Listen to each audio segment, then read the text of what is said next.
সুপ্রিয় দর্শক, আসসালামু আলাইকুম। সবাইকে স্বাগত জানাচ্ছি আজকে গুরুত্বপূর্ণ সংবাদে। প্রথমে জানিয়ে দিচ্ছি সংবাদ শিরোনাম, পরে বিস্তারিত। Breaking news.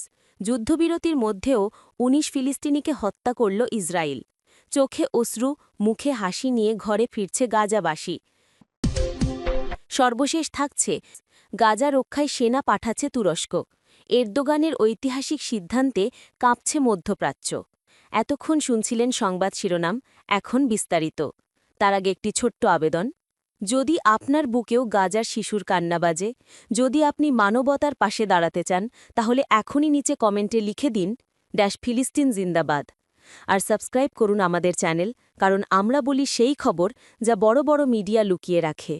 চলুন বেশি কথা না বাড়িয়ে বিস্তারিত জেনে নিই। Breaking news. যুদ্ধবিরতির মধ্যেও ১৯ ফিলিস্তিনিকে হত্যা করল ইসরায়েল। নেতানিয়াহুকে ভণ্ড বলল হামাস। যদি আপনার বুকেও গাজার শিশুর কান্না বাজে, যদি আপনি মানবতার পক্ষে দাঁড়াতে চান, তাহলে এই খবরটি শেষ পর্যন্ত পড়ুন আর আমাদের চ্যানেলটি সাবস্ক্রাইব করুন, কারণ আমরা বলি সেই খবর যা বড় বড় মিডিয়া আড়াল করে রাখে। নিচে কমেন্টে লিখে দিন ফিলিস্তিন জিন্দাবাদ, পাকিস্তান। দীর্ঘ যুদ্ধের পর অবশেষে ঘোষিত যুদ্ধবিরতির খবরটি ফিলিস্তিনের জনগণের হৃদয়ে একটুখানি আশার আলো জ্বালিয়েছিল, কিন্তু সেই আলো ম্লান হতে সময় লাগল মাত্র কয়েক ঘণ্টা। ইসরায়েলি বাহিনী আবারও গাজায় হামলা চালিয়েছে এবং নতুন করে অন্তত ১৯ জন ফিলিস্তিনি নিহত হয়েছেন। এই মর্মান্তিক খবর নিশ্চিত করেছে গাজার স্বাস্থ্য কর্তৃপক্ষ। শনিবার ১১ই অক্টোবর দুপুরে গাজার স্থানীয় প্রশাসন জানায়, যুদ্ধবিরতি কার্যকর হওয়ার পরও ইসরায়েলি সেনারা গাজার একাধিক এলাকায় বিমান ও স্থল হামলা চালিয়েছে।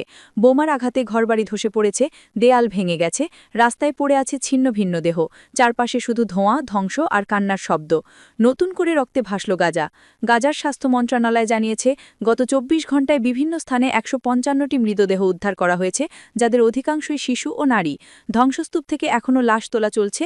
উদ্ধারকর্মীরা বলছেন, আমরা জানি না কতজন এখনও মাটির নিচে চাপা পড়ে আছে। দক্ষিণ গাজার ঘাব্বুন পরিবারের বাড়িতে ইসরায়েলি বিমান হামলায় একটি পরিবার পুরোপুরি নিশ্চিহ্ন হয়ে গেছে। সেখানে নিহত হয়েছেন ১৬ জন সদস্য, একই পরিবারের শিশু, নারী ও বয়স্ক মানুষ সবাই। আরেকটি হামলায় খান ইউনুসের কাছাকাছি ২ জন ফিলিস্তিনি নিহত হন এবং পূর্ববর্তী হামলায় আহত এক ব্যক্তি চিকিৎসাধীন অবস্থায় মারা যান। গাজার দক্ষিণাঞ্চল এখন এক ভয়াবহ নরক। ধ্বংসস্তূপে মানুষের কান্না আর হতাশা, তবুও অনেকে নিজের ভিটেমাটিতে ফিরতে শুরু করেছেন। হয়তো শান্তির কোনো মায়া এখনও তাদের টানে। শান্তি শুধু কাগজে কলমে। যদিও ইসরায়েলি বোমাবর্ষণ কিছুটা কমেছে এবং কয়েকটি এলাকায় সেনারা সরে গেছে, তবুও প্রকৃত শান্তি এখনও অধরাই। হাজারো বাস্তুচ্যুত ফিলিস্তিনি চোখে অশ্রু নিয়ে নিজের ঘরে ফিরছেন। হাতে যা আছে কেবল ধ্বংসস্তূপের ইট, পাথর আর ভাঙ্গা স্বপ্ন। ৩২ বছর বয়সী আমির আবু আয়াদে বার্তা সংস্থা এএফপিকে বলেন, আজ আমরা শোক আর আঘাত নিয়ে ফিরছি আমাদের এলাকায়, তবুও মহান আল্লাহকে ধন্যবাদ, আমরা বেঁচে ফিরেছি। লাখো ফিলিস্তিনি এখন ধ্বংসপ্রাপ্ত ঘরের সামনে দাঁড়িয়ে কেউ প্রার্থনা করছে, কেউ কাঁদছে, কেউ নীরবে আকাশের দিকে তাকিয়ে বলছে, হে আল্লাহ, আর যুদ্ধ নয়, আর রক্ত নয়। যুদ্ধবিধ্বস্ত গাজার মানুষের আর্তনাদ। ৩৯ বছর বয়সী মোহাম্মদ মোর্তাজা বলেন, আমার একটাই প্রার্থনা, যেন একদিন আমার বাড়ি আবার অক্ষত দেখি। আমরা চাই এই যুদ্ধ চিরতরে শেষ হোক, যেন আমাদের সন্তানরা স্বপ্ন দেখতে পারে। অন্যদিকে ৫৩ বছর বয়সী আরিজ আবু সাদাহে, যিনি যুদ্ধে নিজের এক ছেলে ও এক মেয়েকে হারিয়েছেন, অশ্রুসিক্ত চোখে বলেন, আমি শান্তির জন্য খুশি, কারণ অন্তত আমার ঘরে ফিরতে পারছি, তবে বুকের ভেতর সেই শূন্যতা কখনো পূরণ হবে না। এই মায়ের কথাগুলো যেন গোটা গাজার প্রতিটি মায়েরই প্রতিধ্বনি। ২ বছরের ভয়াবহতা এখনও শেষ হয়নি। ২০২৩ সালের ৭ই অক্টোবর শুরু হওয়া এই যুদ্ধ প্রায় ২ বছর পেরিয়ে গেলেও তার ক্ষত আজও রক্তাক্ত। গাজার স্বাস্থ্য মন্ত্রণালয়ের হিসেবে ৬৭,০০০-এর বেশি ফিলিস্তিনি নিহত, ১,৭০,০০০-এর বেশি আহত হয়েছেন। এমনকি যুদ্ধবিরতির দিনও গাজার আকাশে ড্রোনের গুঞ্জন, রাস্তায় ট্যাঙ্কের চাকা, শান্তি যেন কেবল এক প্রহসন। ইসরায়েলি সেনাবাহিনী দাবি করছে, শুক্রবার দুপুরে আনুষ্ঠানিকভাবে যুদ্ধবিরতি কার্যকর হয়েছে, কিন্তু বাস্তবে তা যেন শুধুই কাগজে কলমে বন্দী এক প্রতিশ্রুতি। চুক্তি অনুযায়ী ৭২ ঘণ্টার মধ্যে গাজায় আটক ইসরায়েলি জিম্মিদের মুক্তি দেওয়ার কথা, আর বিনিময়ে ইসরায়েল মুক্তি দেবে শত শত ফিলিস্তিনি বন্দীকে। কিন্তু এখনও কোনো বাস্তব অগ্রগতি নেই, বরং প্রতিদিন নতুন করে মরছে নিরীহ মানুষ। হামাসের ক্ষোভ, নেতানিয়াহু ভণ্ড। ইসরায়েলি আগ্রাসনের এই ধারাবাহিকতা নিয়ে ফুঁসে উঠেছে হামাস। সংগঠনটির এক মুখপাত্র বলেছেন, যুদ্ধবিরতির ঘোষণা দিয়ে হামলা চালানো মানে হচ্ছে ইসরায়েলের ভণ্ডামির চূড়ান্ত রূপ। নেতানিয়াহু বিশ্বকে প্রতারণা করছে। তারা আরও বলে, ফিলিস্তিনি রক্ত এখনও শুকায়নি, অথচ ইসরায়েল শান্তির মুখোশ পরে আন্তর্জাতিক সম্প্রদায়ের সামনে অভিনয় করছে। বিশ্বজুড়ে নিন্দার ঝড়। জাতিসংঘ ও মানবাধিকার সংস্থাগুলো উদ্বেগ প্রকাশ করেছে। তারা বলছে, যুদ্ধবিরতি কার্যকর রাখতে হলে ইসরায়েলকে অবিলম্বে হামলা বন্ধ করতে হবে, নয়তো পুরো শান্তি প্রক্রিয়াই ধ্বংস হয়ে যাবে। কিন্তু প্রশ্ন একটাই, যদি যুদ্ধবিরতি সত্যিই কার্যকর হয়, তাহলে কেন আজও মরছে নিরীহ ফিলিস্তিনি শিশু ও নারী? যদি আপনি চান গাজার শিশুরা আবার হাসুক, যদি আপনি বিশ্বাস করেন মানবতার পাশে থাকা এখনই সময়, তাহলে নিচে লিখে দিন ফিলিস্তিন জিন্দাবাদ, পাকিস্তান।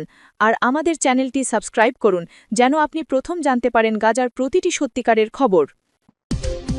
সর্বশেষ থাকছে, ইসরায়েলকে শিক্ষা দিতে গাজা রক্ষায় সেনা পাঠাচ্ছে তুরস্ক। যদি আপনি গাজার শিশুদের জন্য কাঁদেন, যদি আপনি মানবতার পাশে দাঁড়াতে চান, তাহলে এই খবরটি শেষ পর্যন্ত পড়ুন এবং নিচে লিখে দিন ফিলিস্তিন জিন্দাবাদ। আর আমাদের চ্যানেলটি সাবস্ক্রাইব করে রাখুন, কারণ আমরা বলি সেই সত্য যা বড় বড় মিডিয়া চেপে যায়। দীর্ঘ 2 বছরের রক্তক্ষয়ী সংঘাত শেষে অবশেষে গাজায় যুদ্ধবিরতি কার্যকর হয়েছে, কিন্তু সেই যুদ্ধের ক্ষত এখনও তাজা। গাজার আকাশে ধোঁয়া, রাস্তায় ধ্বংসস্তূপ, কাঁদছে শিশুরা। এই দৃশ্য যেন এখনও প্রতিদিনের বাস্তবতা। এমন এক সময় যখন বিশ্ব সম্প্রদায় চুপচাপ তাকিয়ে আছে, ঠিক তখনই এগিয়ে এলো তুরস্ক, মুসলিম বিশ্বের এক দৃঢ় ও নির্ভীক কণ্ঠস্বর। তুরস্কের ঘোষণা, গাজায় শান্তি আনতে সেনা পাঠাতে প্রস্তুত। শুক্রবার একটি ঐতিহাসিক ঘোষণায় তুরস্কের প্রতিরক্ষা মন্ত্রণালয় জানিয়েছে, গাজায় শান্তি ও নিরাপত্তা নিশ্চিত করতে তাদের সশস্ত্র বাহিনী টিএসকে সম্পূর্ণ প্রস্তুত। দেশটির শীর্ষ সংবাদ মাধ্যম ডেইলি সাবা জানায়, তুরস্ক একটি আন্তর্জাতিক শান্তিরক্ষা মিশনে অংশ নিতে চায়, যাতে যুদ্ধবিরতির বাস্তবায়ন ও পর্যবেক্ষণ কার্যকরভাবে নিশ্চিত হয়। এই ঘোষণা মধ্যপ্রাচ্যে নতুন আলোচনার জন্ম দিয়েছে। অনেকেই বলছেন, এবার ইসরায়েল বুঝবে মুসলিম দুনিয়া আর নীরব নয়। এরদোগানের হুঁশিয়ারি, গাজায় শান্তি না এলে তুরস্ক থামবে না। তুরস্কের প্রেসিডেন্ট রিসেপ তাইয়েপ এরদোগান বৃহস্পতিবার একটি জোরালো বার্তা দিয়েছেন, গাজায় স্থায়ী শান্তি প্রতিষ্ঠা না হওয়া পর্যন্ত তুরস্ক নীরব থাকবে না। যুদ্ধবিরতির বাস্তবায়ন ও পর্যবেক্ষণের জন্য আমরা আন্তর্জাতিক টাস্ক ফোর্সের যোগ দেব। এর একদিন পরই প্রতিরক্ষা মন্ত্রণালয় জানায়, তুর্কি সেনারা অর্পিত যে কোনো দায়িত্ব পালনে সম্পূর্ণ প্রস্তুত। একজন উচ্চপদস্থ কর্মকর্তা আরও বলেন, তুর্কি সেনারা বিশ্বের বিভিন্ন প্রান্তে শান্তিরক্ষায় অংশ নিয়েছে। তাদের পেশাদারিত্ব ও নিরপেক্ষতা আজ বিশ্বে স্বীকৃত। প্রতিরক্ষা মুখপাত্রের দৃঢ় বক্তব্য, এটি স্থায়ী শান্তির পথ খুলে দেবে। তুর্কি প্রতিরক্ষা মন্ত্রণালয়ের মুখপাত্র জেকি আকতরুক বলেন, দীর্ঘ 2 বছরের রক্তক্ষয়ী সংঘাতের অবসানে ঘোষিত যুদ্ধবিরতি আমরা আন্তরিকভাবে স্বাগত জানাই। এই যুদ্ধবিরতি স্থায়ী শান্তির দরজা খুলে দিতে পারে, যদি বিশ্ব এখন ন্যায়ের পক্ষে দাঁড়ায়। তিনি আরও যোগ করেন, গাজায় মানবিক সহায়তা এখন সবচেয়ে বড় অগ্রাধিকার। তুরস্ক সেই সাহায্য পৌঁছে দিতে প্রস্তুত, খাদ্য, ঔষধ, পুনর্গঠন সব ক্ষেত্রেই। তুরস্কের লক্ষ্য শুধু যুদ্ধবিরতি নয়, ন্যায্য ও টেকসই শান্তি। তুরস্কের বিবৃতিতে বলা হয়েছে, আমরা আশা করি এই যুদ্ধবিরতি একটি ন্যায্য ও স্থায়ী শান্তির পথ উন্মুক্ত করবে, যা দ্বিরাষ্ট্র সমাধানের বাস্তবায়নের দিকে নিয়ে যাবে। এই ঘোষণা আন্তর্জাতিক মহলে নতুন কূটনৈতিক উত্তেজনা তৈরি করেছে। অনেকেই মনে করছেন, তুরস্কের সেনা মোতায়েন কেবল ইসরায়েলি নয়, পুরো মধ্যপ্রাচ্যের ভূ-রাজনীতিতেই এক বড় পালাবদলের সূচনা করতে যাচ্ছে। মানবতার পক্ষে তুরস্ক, গাজায় নতুন আশার আলো। তুরস্ক বলছে, গাজায় শান্তিরক্ষা মিশনে অংশগ্রহণ আমাদের মানবিক দায়িত্ব। এর লক্ষ্য আঞ্চলিক স্থিতিশীলতা ও ন্যায়ের ভিত্তিতে স্থায়ী শান্তি প্রতিষ্ঠা। এই বক্তব্যে বোঝা যায়, এবার শুধু কথা নয়, কাজের মধ্য দিয়েই বিশ্বকে বার্তা দিচ্ছে তুরস্ক। ইসরায়েলের আগ্রাসনের জবাবে তুরস্কের এই পদক্ষেপকে অনেকে বলছেন মানবতার প্রতিশোধ। সিরিয়া নিয়েও কঠোর বার্তা। একই সঙ্গে তুরস্ক স্পষ্ট করেছে, সিরিয়ার অভ্যন্তরে কোনো বিদ্রোহী শক্তির উপস্থিতি তারা সহ্য করবে না।